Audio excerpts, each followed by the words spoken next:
தஞ்சாவூர் மாவட்டத்துல 11ஆம் வகுப்பு மற்றும் 12ஆம் வகுப்பு படிக்கக்கூடிய மாணவர்களுக்கு இடையே ஏற்பட்ட சண்டையின் காரணமா 12ஆம் வகுப்பு படிக்கக்கூடிய மாணவர்கள் உயிர் போயிருக்கு. அந்த விஷயத்த பத்தி இன்னைக்கு நம்ம பார்க்க போறோம். என்னன்னா, தஞ்சாவூர் மாவட்டம் கும்பகோணம் பகுதியில பட்டீஸ்வரத்துல அரசினர் மேல்நிலைப் பள்ளி ஒண்ணு இருக்கு. அண்ணா அரசு மாதிரி மேல்நிலைப் பள்ளி. இங்க 11ஆம் வகுப்பு படிக்கக்கூடிய ஒரு மாணவனுக்கும், 12ஆம் வகுப்பு படிக்கக்கூடிய மாணவனுக்கும் செப்டம்பர் 18ஆம் தேதி ஒரு சின்ன சண்டை வந்திருக்கு.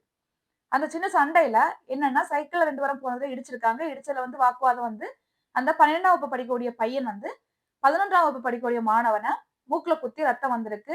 மருத்துவமனையில சேர்த்திருக்காங்க. அப்புறமா ஸ்கூல்ல எல்லாம் சொல்லி, அந்த பிரச்சனை அதோட முடிஞ்சிருக்கு. ஆனா, அந்த 11ஆம் வகுப்பு படிக்கக்கூடிய மாணவன் அந்த வன்மத்த மனசுல அப்படியே வச்சுட்டே இருந்திருக்காரு.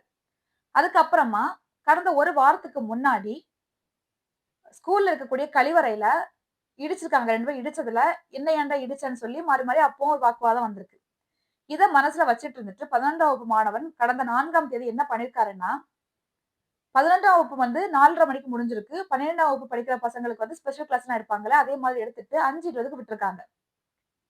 அப்போ 4:30 மணிக்கே 11ஆம் வகுப்பு படிக்கக்கூடிய மாணவன் விட்டதுக்கு அப்புறமா, இவங்க 25 பசங்களா சேர்ந்து ஒரு கோயிலுக்கு பின்னாடி வெயிட் பண்ணி, இவங்க இந்த 12ஆம் வகுப்பு படிக்கக்கூடிய மாணவன் வருவதற்கு வரைக்கும் வெயிட் பண்ணி இருந்திருக்காங்க. அப்ப 6 மாணவர்களா சேர்ந்து 12ஆம் வகுப்பு படிக்கக்கூடிய மாணவர்கள் போயிருக்காங்க. இந்த நேரத்துல அவங்கள்ட்ட வம்பு இழுத்துருக்காங்க. வம்பு இழுத்துட்டு அவங்கள அடிச்சிருக்காங்க. அதாவது கவியரசன். அந்த ஏற்கனவே இந்த பிரச்சனையில ஈடுபட்ட பையன் 12ஆம் வகுப்பு படிக்கக்கூடிய பையன் யாருன்னா, கவியரசன். அவர் கூட போன சுபாஷ் சந்திர போஸ் அப்படிங்கிற பையன் தான் இத சொல்லியிருக்காரு. தகவல சொல்லியிருக்காரு.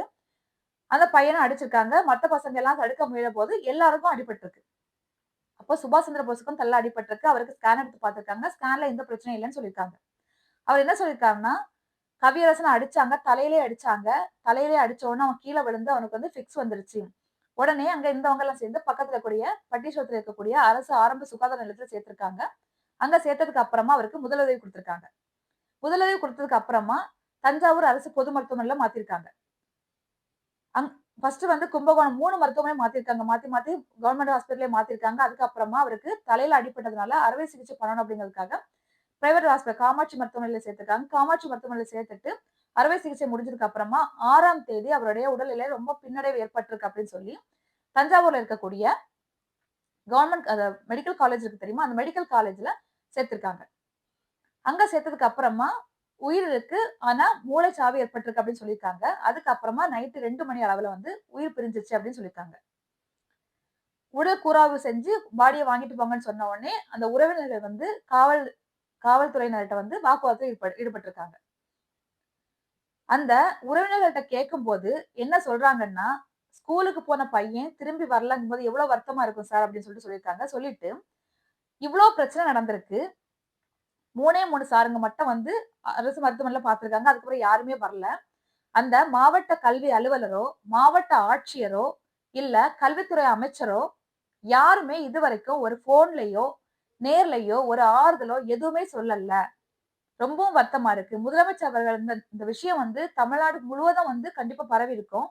முதலமைச்சர் அவர்கள் இத பத்தி ஒரு ஆறுதல் கூட சொல்லல. ரொம்பவும் வருத்தமா இருக்கு அப்படின்னு சொல்லியிருக்காங்க. இதுல அடிச்சது 25 பேர் சேர்ந்த மாணவர்கள அடிச்சிருக்காங்க. ஆனா 15 பேர் தான் அரெஸ்ட் பண்ணியிருக்காங்க. 5 பேர் தான் மீடியால காட்டியிருக்காங்க.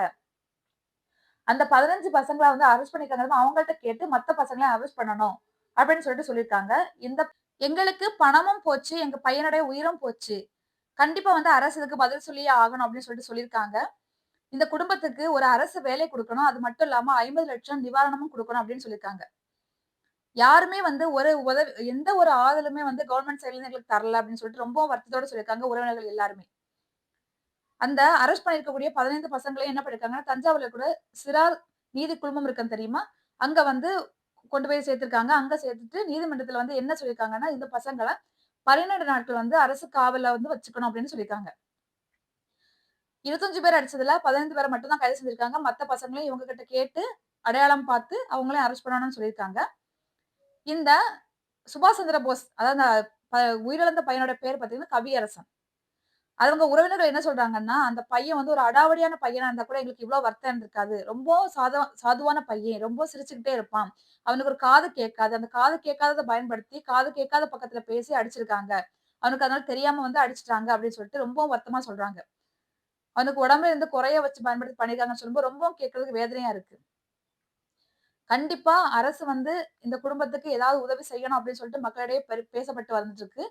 நாங்க எப்படி வந்து எங்க குழந்தைங்கள ஒரு அரசு பள்ளியில இப்படி நடந்திருக்கு அப்படின்னு சொல்லும்போது ரொம்பவும் வேதனையா இருக்கு. எங்களுக்கு பணம் இல்ல. பணம் இருந்தா நாங்க தனியார் தனியார் பள்ளியில படுக்க வச்சிருப்போம். படிக்க வைக்கிறதுக்கு வாய்ப்பு இல்லாத, வசதி இல்லாத காரணத்துல நாங்க வந்து அரசு பள்ளியில படிக்க வைக்கிறோம். ஆனா அரசு பள்ளியில இந்த மாரி ஒரு பிரச்சனை நடக்கும்போது, என்னைக்கு வந்து ஆசிரியர்கள்ட்ட பெரம்பு வந்து வாங்குனாங்களோ, அன்னைக்கே வந்து மாணவர்கள்ட்ட ஒரு பயமே இல்லாம போயிடுச்சு. பள்ளியில வந்து அடிச்சு வளர்த்தா மட்டும் தான் அடிச்சு பசங்கள படிக்க வச்சா மட்டும் தான் குழந்தைங்க வந்து ஒழுங்கா வளரும். பெத்தவங்களும் அடிக்க பயப்படுறாங்க, ஆசிரியர்களும் அடிக்க பயப்படுறாங்க. அந்த மாரி ஒரு சூழ்நிலை உருவாக்கிட்டாங்க. அன்னையிலிருந்தே வந்து மாணவர்களுடைய போக்கே சரியில்லாம மாறி போயிட்டு இருக்கு. ஒவ்வொரு ஸ்கூல்லயும் அப்படின்னு சொல்லிட்டு சொல்றாங்க. இத பத்தி மக்களுடைய கருத்து என்னன்னு சொல்லிட்டு கண்டிப்பா கமெண்ட்ல சொல்லுங்க. அரசு வந்து இதுக்கு எந்த ஒரு சப்போர்ட்டுமே பண்ணல. எந்த ஒரு ஆறுதலுமே சொல்லலன்னு சொல்லும்போது ரொம்ப வருத்தப்படுறாங்க. இத பத்தி நீங்க என்ன நினைக்கிறீங்கன்னு சொல்லிட்டு கமெண்ட்ல சொல்லுங்க.